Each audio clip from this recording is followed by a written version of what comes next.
आज ऐतिहासिक माणगाव या गावामध्ये मी के.एस. कांबळे, तुकाराम सभाजी, हातकणंगले 278 अनुसूचित जाती विधानसभा मतदारसंघामध्ये उमेदवारी म्हणून इथं आज मी माणगाव या ऐतिहासिक ठिकाणी, ज्या ठिकाणी डॉक्टर बाबासाहेब आंबेडकर आणि छत्रपती राजर्षी शाहू महाराज यांनी इथे या ठिकाणी येऊन आपल्या सर्व बहुजन समाजाला एक शाहू महाराजांनी आपला नेता दिला, डॉक्टर बाबासाहेब आंबेडकर असं एक अनमोल रत्न दिलं. ह्या ठिकाणी मी ते आलो, माणगाव ह्या पवित्र ठिकाणी आलो. आज मी तुकाराम सभाजी कांबळे उर्फ टी.एस. कांबळे गेली 45 वर्ष सामाजिक आर्थिक शैक्षणिक क्षेत्रामध्ये अत्यंत प्रामाणिकपणे काम करत आलेलो आहोत. आणि म्हणून त्या काम करत असताना आपणही समाजाचं देणं जसं आहे ते आम्ही करत आलो आहोत आणि इथून पुढं आपण समाजाचं देणं लागत आहोत. म्हणून आज मी ह्या मतदारसंघात इथं हातकणंगले मतदारसंघामध्ये उभं राहत आहोत.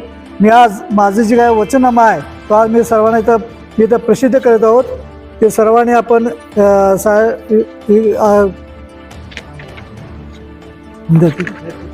महत्त्वाचं म्हणजे काय, माणगाव हे माझं जास्त प्रेम आहे.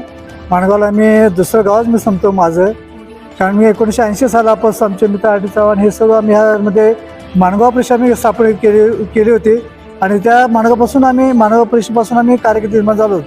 आम्ही सरकारी नोकरी असून आम्ही काम करतो आणि रिटायर झालो तरी आम्ही सामाजिक काम करत आहोत आणि माणगाव आमची एक स्फूर्तीभूमी आहे असं आम्ही मनात ठेवलं.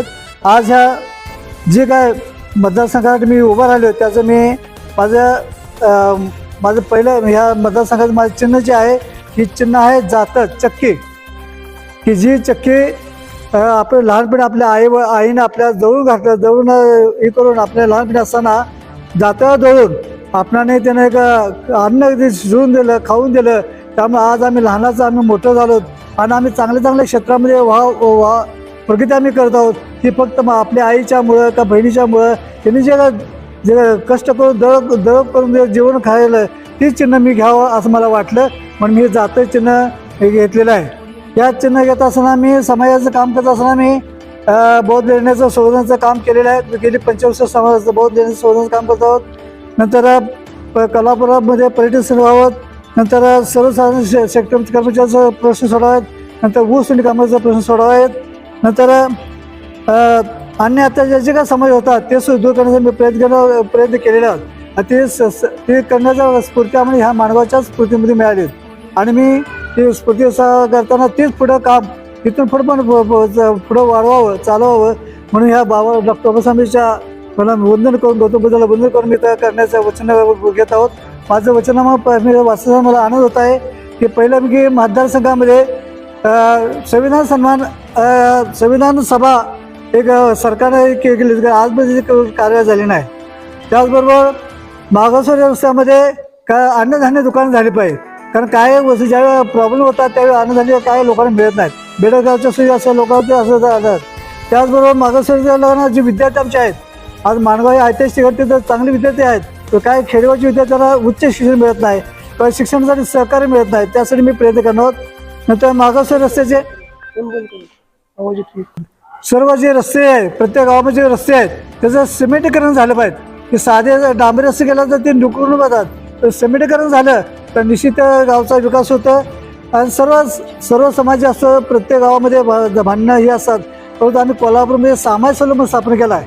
तसं सामाज सलोमध्ये प्रत्येक गावामध्ये हातकणंगले तालुक्यामध्ये हातकणंगले मतदारसंघामध्ये प्रत्येक गावामध्ये आम्ही समाज सलोम म्हणजे गावात जर प्रॉब्लेम झाले काय भांडणं झाले तर ते आम्ही एकत्र मिळून सर्व समाजाची एकत्र मिळून सर्व समाजाची मिळून आम्ही ते सर्व स्थापन करणार आहोत. नंतर महिला बचत गट का शासनाच्या काय योजना आहेत त्या सुद्धा आम्ही जनतेपर्यंत पोहोचणार आहोत. सर्व गावामध्ये जल योजना सर्व महाराष्ट्रावर सुरू आहे त्याचा पण आम्ही करण्याचा प्रयत्न करणार आहोत. शेतकऱ्यांचं बियाणं अल्प उत्पन्न मिळालं तर शेतकरी पुढे जाऊ शकतो, त्याचं कार्य वाढू शकतोय. नंतर शेतीमालाला योग्य भाव मिळाला पाहिजे. आज शेतकरी भाव मिळत नसल्यामुळे त्यांना त्याचा खर्च जास्त आणि त्या भाव मिळत नसल्यामुळे त्यांचं पण नुकसान होत आहे, तर ती मिळण्याचा प्रयत्न करत आहोत. नंतर कोल्हापूरमध्ये प्राचीन अवशेष आहेत, लेणी संवर्धन आहेत, तसे पोहाळे लेणी आहेत, नंतर मसाईपाटा लेणी आहेत. ह्या लेण्याचं आम्ही संवर्धन करून पर्यटन स्थळ रूपात करण्याचं आम्ही गेली 30 वर्ष काम आहोत. त्याचं पण पर्यटन स्थळ असं झालं नंतर किल्ले गड आहेत, पन्हाळगड आहेत, विशाळगड आहेत, हे सर्व गडाचं पण त्याचं संवर्धन झालं पाहिजे आणि त्याचं कोल्हापूर जिल्ह्यामध्ये एक पर्यटनाचं क्षेत्र व्हावं यासाठी आम्ही प्रयत्न करणार आहोत. नंतर सुशीलजी बेळगावचे जे आहेत त्यांना सुद्धा वेगळा भत्ता मिळाला. त्यांना ते आता त्यांना खरं त्याचा ते सुशील असे हजारो सुशील बेळ त्यांना अस्वस्थ झालेले आहेत, त्यांना भत्ता मिळाल्याचे प्रयत्न करणार आहोत. नंतर पूरग्रस्त ज्या कोल्हापूर जिल्ह्यामध्ये पूरग्रस्त आपल्या नद्या आहेत त्याच्या पूरग्रस्त एवढं पाणी येतं की त्यांना ते लोक गाव आपले बुडून जातात, तर त्याचं नुकसान होतं. त्या नुकसानसुद्धा त्या पूरग्रस्त मिळायला आम्ही गेले 7-8 आनंदाने त्यांना सहकार्य करण्याचा प्रयत्न करतो आहोत. नंतर जिल्ह्यातील त्या पूरग्रस्ताचा त्याचं नंतर ऊस आणि कामगार जिल्ह्यामध्ये कारखाने आपले भरपूर आहेत. नंतर पंचगंगा आहे, वारणा आहेत, दत्त शिरोळ ह्या कारखान्यामध्ये जे बाहेरून लोक जे येतात ऊस आणि कामगार येतात त्यांचं ज्याप्रमाणे संवर्धन झालं पाहिजे, त्यांचं संरक्षण झालं पाहिजे ते होत नाहीत. फक्त ते येतात, ती मुलं बाळ त्याची असे रस्त्यावर असतात, झोपड्यामध्ये फिरत असतात, त्याचं शिक्षण होत नाही, काय होत नाहीत. गेले 7-8 वर्ष आम्ही त्या विद्यार्थ्यांना आम्ही त्या राजेश ऊस आणि कामगाराच्या संघटनेमार्फत मी आमचे बापसाहेब आम्ही ते काम करत आहोत की ऊस आणि कामगार लोकांना न्याय मिळाला पाहिजे, त्याचा विमा केला पाहिजे, त्याचं संरक्षण मिळालं, त्याचा अपघात विमा पाहिजे आणि त्या मुलं पण शाखा शाळेमध्ये जे सोय झाली पाहिजे आम्ही प्रयत्न करत आहोत. नंतर कलाकार लोक आहेत त्यांचं पण त्यांना मान मिळालं पाहिजे, त्याला पण पेन्शन मिळालं पाहिजे. नंतर ह्यामध्ये मला त्या माणगावच्या लोकांविषयी सांगायचं तर माणगावचे एक 200 कोटी निधी मंजूर झाला होता, परंतु फक्त 2-250 आता इथं लंडन हाऊस झालेले आहेत, तर 2-2.5 कोटी फक्त खर्च झाले आहेत. पण 200 कोटी 2-2.5 कोटी पण झाले, 218 कोटी अजून शिल्लक आहे सरकारकडे.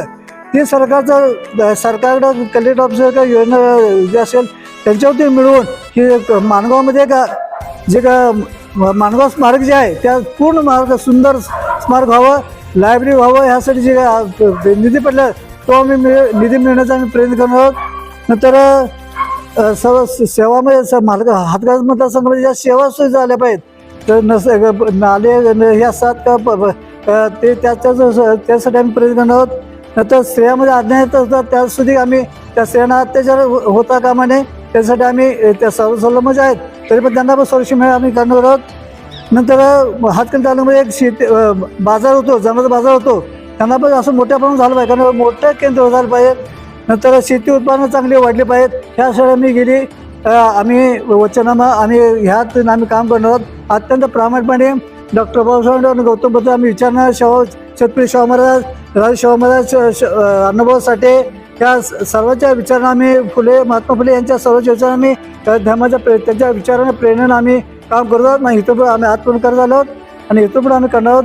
आणि मी ह्या मतदारसंघात जर मला सर्वांनी जर 208 अनुसूचीमध्ये विवाह आहे तर सर्व जर मला मतदारांना सर्व आवड करायची हातकणंगले मतदारसंघातले की मला मत देऊन मला जर दिलं तर मी निश्चित अत्यंत आतापर्यंत मी 25 वर्ष प्रामाणिक गेलात कुठे मी आमच्या आम्ही ब्लॉगवरला इथून पण आम्ही ह्या मतदारसंघात प्रामाणिकपणे काम पण आम्ही केलं. तर तुम्ही जर मला सहकार्य केलं, तुम्ही मला निवडून दिलं तर मी निश्चित तुमचं आयुष्य पूर्ण माझ्या संपूर्ण जीवनामध्ये मी ह्या हातकणंगले मतदारसंघासाठी मी त्यांच्या विकासासाठी त्यांच्या अडीअडचणीसाठी प्रत्येक त्यांच्या हा सल्लागार जोडण्यासाठी मी प्रयत्न करणार आहोत. आणि मी हीच देतो मला इथं मी त्याबद्दल सर्वांचा आभार. जय भीम, जय गुरु, जय भारत.